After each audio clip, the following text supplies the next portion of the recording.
Now, our next pair of sounds is a little bit unusual in that they are both voiced sounds. The letters are L and N. The difference between these two is that the second sound, N, is a nasal sound. As we discussed earlier, this means we engage the nasal cavity.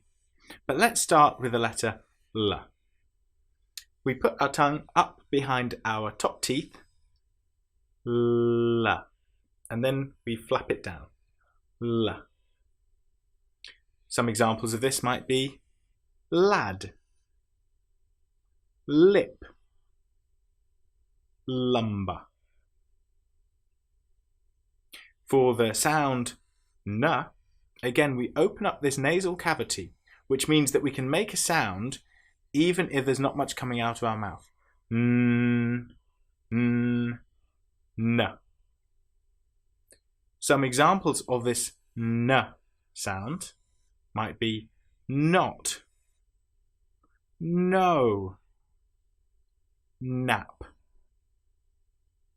This vibration inside our head means that this again can be quite a noisy sound.